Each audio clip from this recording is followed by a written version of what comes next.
زيك يا صاحبي، عامل ايه؟ قبل ما نبدأ في الانمي ما تنساش تصلي على خير خلق البشر، ويلا بينا نبدأ، مش هطول عليك. بيبدأ الانمي بتاعنا بشلة اصحاب وهم قاعدين مع بعض بيتفقوا ان هم لما يكبروا لازم يكونوا صيادين كنوز مشهورين ويدخلوا كل المغارات وياخدوا الكنوز اللي فيها، وكمان بيتفقوا ان اول خطوة في تحقيق حلمهم ده هتكون من العاصمة.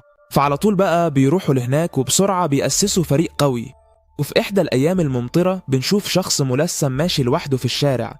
الشخص ده بيبقى بطلنا كراي، بيكون في طريقه لنقابة المغامرين، بس وهو في الطريق بيعرفنا إن العالم بتاعه فيه مغارات كتيرة مليانة بالكنوز، وكل مغارة فيها وحوش كتيرة بتحمي الكنوز دي. وعلشان كده انتشرت فكرة صيادين الكنوز في العالم بتاعهم. بنعرف إن كل صياد بيبقى له عشيرة، والعشيرة بتبقى عبارة عن مجموعة أحزاب قوية بيدخلوا المغارات ويصطادوا الكنوز وياخدوها لحسابهم. المهم بقى كراي بيوصل للنقابة، بيتفاجئ بنفسه وسط عدد كبير من المغامرين اللي بيكونوا واقفين في طابور علشان ينضموا لحزب قوي. بيروح يقف وراهم، وكل واحد منهم بيتمنى إن هو ينضم لعشيرة كبيرة. بس بطلنا بيكون محبط، بيقول في نفسه أنا فشلت إن أنا أبقى واحد قوي زيهم. فجأة بتدخل عليه البنت دي بتقول له انت جاي علشان تنضم لواحدة من الأحزاب دول ولا ايه؟ انا حاسة ان كل اللي في المكان شكلهم غريب، بس انت شكلك مختلف عنهم خالص. بتعرفوا بقى انها صيادة مستقلة من المستوى الثالث واسمها رودا، وجاية علشان تنضم الحزب قوي، وده لانها ما قدرتش تصطاد واحدة من كنوز متاهة الذئب الابيض. في الوقت ده بيسمعها مغامر واقف وراها بيروح يتريق عليها كده. البنت بتضايق وما بتكونش متقبلة كلامه. مرة واحدة بتطلع السكينة وتهجم عليه، بس فجأة المشرفين بيوقفوهم وبيهددوهم انهم هيطلعوهم بره ويمنعوهم من الانضمام لأي عشيرة. البنت رودا بترجع السكينة وبتمثل انها بتهزر معاه. بعدها بيدخلوا المبنى النقابة. كراي بقى بيعرفها ان المهارة هي كل حاجة للمغامر، والناس اللي عندهم الموهبة يقدروا يصنعوا اسم لنفسهم وكمان يوصلوا بيه لرتب عالية. البنت بقى بتحس انه فاهم شوية كده، بتسأله عن الحزب اللي كل المغامرين متجمعين حواليه. يعرفها بأعضاء فرقة أورك الشجعان، أقوى فرق المغامرات، فقد استولى هذا الفريق على كنوز زنزانة المستوى السابع، وفعلوا كل ذلك ب6 أعضاء فقط. يشير لها إلى قائدهم ويقول لها هذا هو أرك، إذا قبلك ستكونين ضامنة لمستقبلك كصيادة كنوز، لكنه يخبرها برفضهم للجميع، فتشير لكرسي فارغ سائلة لأي حزب يتبع هذا. فجأة يرد الرجل الذي سخر منها هذا لحزب النفوس الحزينة، وهم شباب من العاصمة أسسوه مؤخرا، وبموهبتهم أيضا صنعوا اسما لأنفسهم وأصبحوا واحدا من أقوى الأحزاب في العاصمة، وجاءوا اليوم ليضموا أعضاء جدد. هؤلاء هم أصدقاء الشلة الذين ظهروا في بداية الفيديو، حققوا حلمهم وأصبحوا مشهورين أيضا. فجأة يظهر هذا الولد ويثير ضجة في المكان، يبدأ يصرخ ويقول لهم أنا من المستوى الرابع، أقوى شخص بين الصيادين هنا، واللي مش فارق معاه عمره يجي يواجهني. فتتقدم له هذه الفتاة وتقول له أنا هأعرفك قيمتك دلوقتي. صديقها يحاول أن يمنعها لكنها ترفض، تاخد ثانية. وفجأة الطاولات بتتسحب، وفي لحظة بيعملوا حلقة حواليهم. المغامرين بيتقسموا إلى فريقين، فريق معاها والفريق التاني مع الولد. الكل بيحمس بعضهم وشكلهم كده هيتخانقوا. كراي بيطلب من رودا إنهم يمشوا قبل ما يتورطوا. بسرعة الولد بيطلع سيفه وبيهجم عليها. فجأة البنت بتشوف كراي وفجأة بتهجم عليه وبتكسر الحيطة. بتقول له انت هنا من امتى؟ أركو هو كمان بيقول له انت متأخر ليه يا زعيم؟ هو ايه اللي بيحصل ده يا جماعة؟ هنا بقى بنعرف ان كراي هو رئيس عشيرة الخطوات الأولى، وكمان هو من المستوى الثامن. ده غير انه كمان قائد حزب النفوس الحزينة. وحرفيا الكل بيتصدم أول ما بيشوفوه، اللي هو ازاي يعني؟ نرجع بقى لورا شوية كده علشان نعرف ازاي ده حصل. الحكاية كلها بدأت من كذا سنة، أول ما كراي وأصحابه قرروا يروحوا العاصمة ويبدأوا تنفيذ مهمات خطيرة هناك. في الوقت ده قدروا يستولوا على أغلب المغارات، ولكن في إحدى المهمات كان كراي آخر واحد في فريقه، وفجأة هجم عليه وحش قوي. لكن في ثانية إلا ثانية أصحابه خلصوا عليه. ساعتها أصحابه فهموا إنه استخدم نفسه كطعم علشان يسهل لهم إنهم يخلصوا على الوحش. خلصوا على الوحش، ولكن في الحقيقة هو ما كانش واخد باله إن الوحش وراه أصلا. ومن ساعتها وهم اعتبروه القائد بتاعهم، بيلاقبوه بالعقل المدبر، وما يعرفوش إن هو أضعف واحد في الشلة وقوته صفر حرفيا. وكل مرة بيحاول يسيب الفريق بيرفضوا، واجبروه في النهاية إن هو يبقى سيد العشيرة بتاعتهم، لأنه في نظرهم هو أقوى وأذكى واحد فيهم. وده حرفيا اللي ينطبق عليه مقولة بتيجي مع الهبل دبل. المهم بقى نرجع للنقابة. كراي بيقعد على كراسي العشيرة، أركي بيقول له أنت كنت مختفي بين الناس علشان تعرف أقوى الصيادين. أنا نفسي أوصل لذكائك ده يا عم، وكمان خلتنا نيجي باللبس الرسمي وأنت تيجي باللبس العادي علشان ما تلفتش النظر. الواد بيستغرب وبيقول له ذكي إيه؟ كل الحكاية إن أنا صحيت متأخر. أركي بقى ساعتها بيعرف إن هو خبيث ومش عايز حد يعرف الخطط بتاعته. البنت بتتعصب منه وبتقول الواد ده رغاي قوي، قشطة باسمه من العشيرة. بنعرف إن البنت دي اسمها تينو، صيادة مستقلة من المستوى الرابع، بتدرب مع ليه صديقتها فولت كراي. المهم أركي بيسأله لو في حد من الموجودين كويس علشان يضموه. كراي بيقول له قلت لك إن في عضو معين في دماغي. لا. أرك بيقول له أيوة أنا هقبله وأنا بثق فيه. كل اللي موجودين بيفرحوا إن أخيرا فريق أرك هيقبل عضو جديد، لكن زمايل أرك ما بيكونوش عايزين حد، فبيقنعهم إن عضو جديد مش هيعمل حاجة يعني. تينو بقى بتكون مفكرة إن أرك قصده عليها، بتقول له شكرا إن أنت اخترتني بس أنا كنت عايز انضم لفريقك أنت. كوراي بقى بيستغرب هي بتقول إيه. الواد أول ما بيسمعها بتقول كده بيتعفرت وبيعمل مشاكل في المكان كله. الحراس بيحاولوا يوقفوه. ساعتها كراي بيسأله أنت اسمك إيه؟ بنعرف إن اسمه جيلبرت من المستوى الرابع وصاحب سيف العذاب. كراي بيقول له إن المستوى ده متوسط، بس لما أرك يدربه هيروح في حتة تانية. تمام بقى يا جيلبرت، أنا دلوقتي هرشحك لأرك، بس في الأول كده أنا عايز أعرفك حاجة. أهم شيء للمغامر يا ابني إن هو ما يخسرش. بيطلع خاتم سحري وبيعلن للي موجودين إن اللي هيفوز بالخاتم ده هو اللي هينضم لفريق أرك. أول ما بيحدف الخاتم بيجري عليه جيلبرت، فتينو بتطير في الجو وهوب بتديله رجلة بتطيره. الخاتم بيضيع ومرة واحدة بتقوم خناقة قوية بين كل اللي موجودين علشان يجيبوه. كراي بيستغل الفوضى دي وبيمشي بكل هدوء من المكان. تاني يوم بيفتح كراي الجريدة ويجد الكثير من الأخبار عن الشجار الذي حدث بسبب خاتمه، ويشعر أنه ورط نفسه بمأزق. زعيم النقابة علم بما حدث ويرسل في طلبه، لكن صاحبنا يرفض الذهاب أيضا. يطلب من مساعدته أن تخبره بأنه لن يستطيع التحرك بدون حراسته، وكمان لأنه أضاع قناع التخفي الخاص به الذي يجعله يغير شكله حتى لا يعرفه أحد. المساعدة تجبره على الذهاب.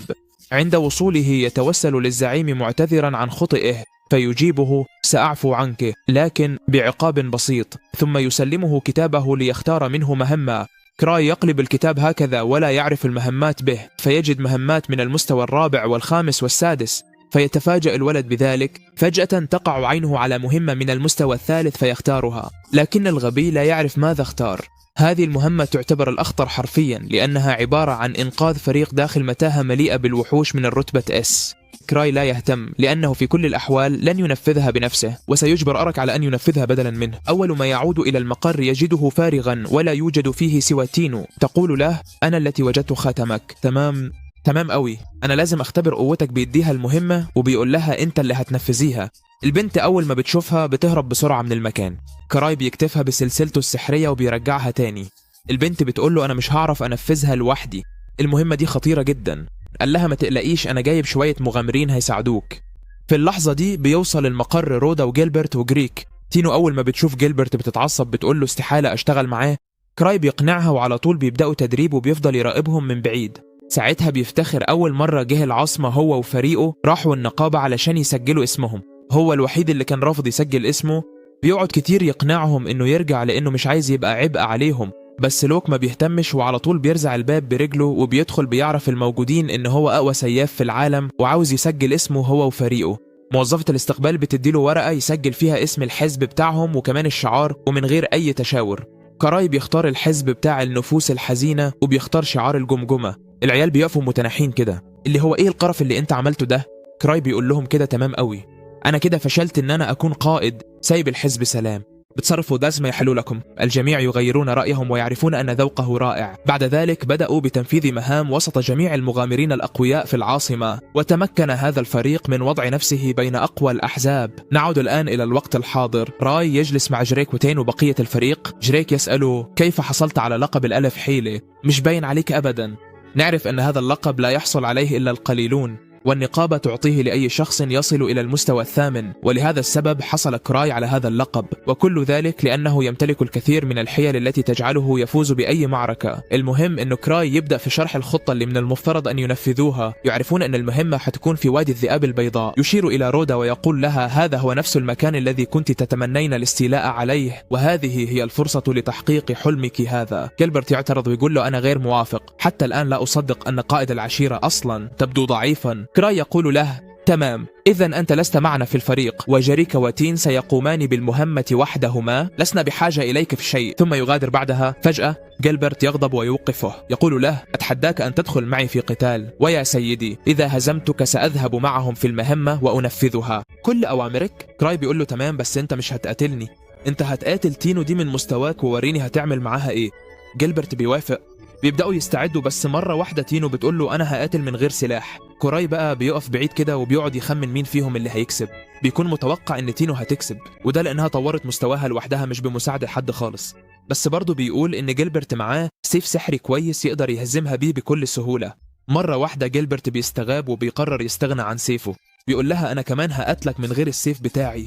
وهو مرة واحدة البنت بتهجم عليه بضربة قوية. الواد بيتفاداها وعلى طول بتديله رجل في وشه بتلزقه في الأرض. الواد بعدها بيقوم من تاني وبيهاجم عليها، بتمسكه وتكتفه وبتفضل تضغط على رقبته. بتقول له: انت كده مش هتعرف تتحرك، فاحسن لك ان انت تسمع كلام القائد وما تعترضوش في اي حاجة بعد كده. جريج ورودا بيقفوا مصدومين من اللي عملته فيه. الواد بيتعصب وبيحس بالإهانة فبيفك منها.